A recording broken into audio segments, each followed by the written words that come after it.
Hi, this is Rio the Honey Badger here. Going to be building up some Triumphs, the new Easton Arrow, 23 diameter, feet or World Archery legal. One of the questions we've been getting a lot of is what spine? How do I pick the spine? Usually a great reference is to start off with the Easton charts. You can go there, work on that, give you ideas to work with. But with the Triumph, we have similar spines to what we use outdoors. So I'm kind of going to go in that realm to figure out what I want and where I'm going to go. This is a set of 400s I'm going to be working with this time to play with and see. So I'm just going to kind of run through and show you how I build them up. Make sure you cut them from the back. They have a gold label on the back to remind you of that. What I have done is pre-measured to show where I want to cut them. I'm going to put them on my saw and chop them off. Okay, now I've got them cut. I usually run them through an edge on something and clean the burrs out of anything that's around and left.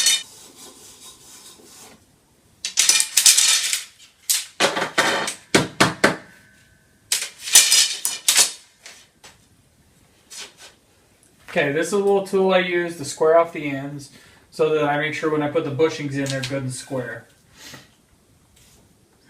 It's made by G5. You can get it at Lancaster. It's a great little tool.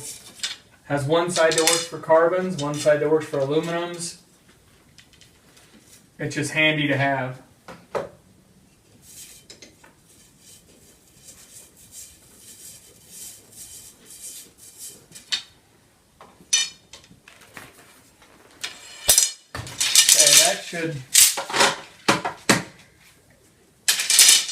That should give you the good square ends for putting your bushings in, so that when you put them in, your nock should spin straight and true and all of that a lot better. I know people use epoxy or other things to put in the bushings. I still love hot melt. One of the best ones. If I got to pull it out, I can pull it out, put it in. It's what I like.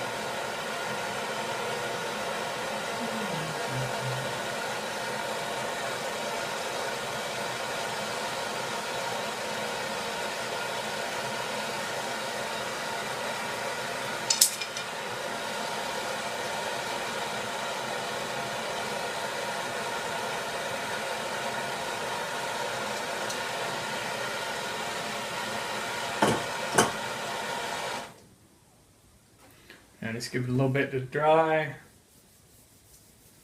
Okay, we should be dry enough now. You can peel it off. Make sure, like I say, always peel away from the carbon. Use the aluminum part to kind of trim it and cut it so that it comes off nice and clean.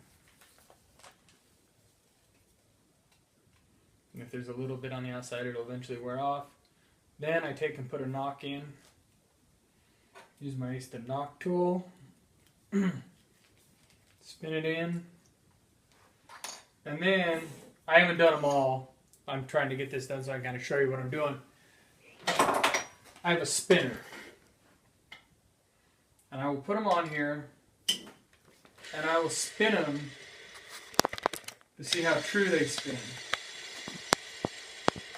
See if there's any wobbles or wiggles that I may notice, blemishes or anything. Nice part is with Easton arrows, I don't usually get very many that have any problems. A lot of times if there is, it's because of square in on a nock. That's why I try and do that before, but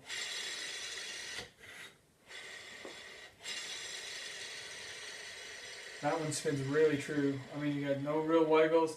Another part you got to watch for is a lot of guys that'll spin them. They get real heavy on them, and they do weird spins. They do things like, oh man, the arrow's not good. You just got to be real careful just to look for those little subtle things. It's not just a nice, easy spin. Make sure the nock's spinning true. And that's just kind of how I run through and build my arrows. And then we head upstairs and start fletching them. One of the things I do is now I've got them cut. I've got the bushings in.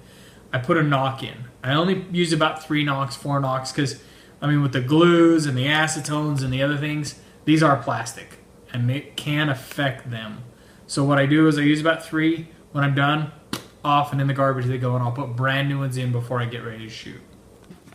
One of the first things I do with my shafts before I really get started is I make sure they are as clean as I can get them with some acetone. Cleaning off the oils from anybody's hands that's held them, anything like that, just a quick rub down with some acetone. That way they'll get clean and the veins will stick better. That's a big thing that my dad taught me a long time ago with fletching a lot of arrows.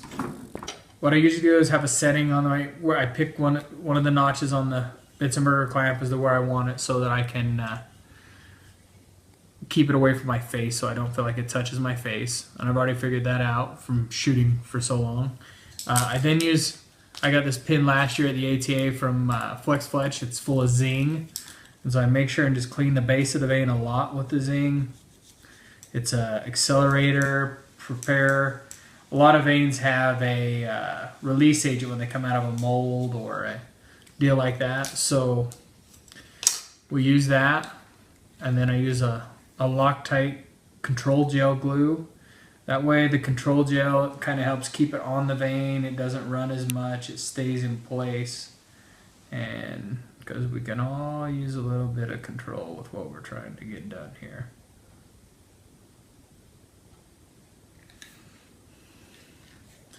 Get it on.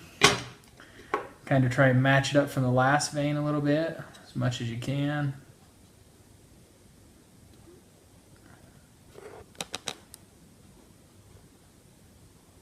Get it down. Get a seat.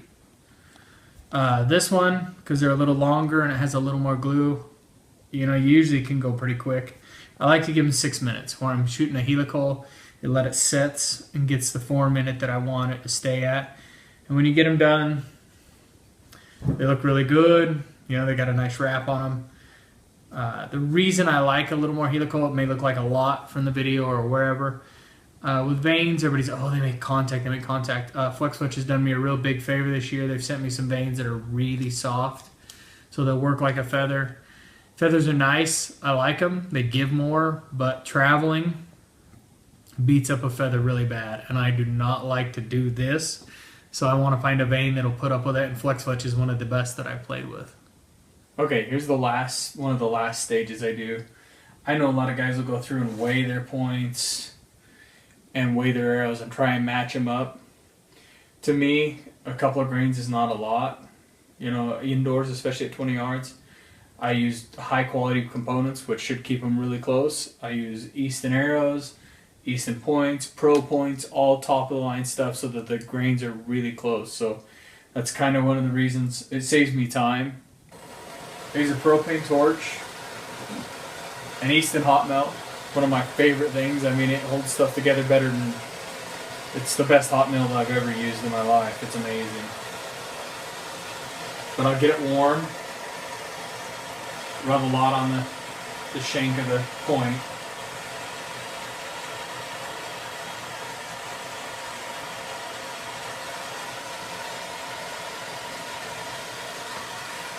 Now I'll take an arrow. Make sure it's good and warm. Spin it as I put it in to make sure glue is getting all the way around the shaft and all the way around the deal. And then take and just push it in really good and tight. And then let it set so that the weight of the point keeps it pushing back in so it stays that way. Okay, the last part is pulling the glue off, the excess glue off. You want to make sure you rub it away from the carbon, away from the shaft. Use the point to kind of roll it off. I'll give this to my wife or my little girls to do because they seem to like to play it and roll it off and get it done, but it comes off pretty easy. Gives you a little ring. You know, if you want to save the glue and use it on another project, you can pile them up and melt it together or whatever, but that ends up with your final point and an awesome spinning arrow.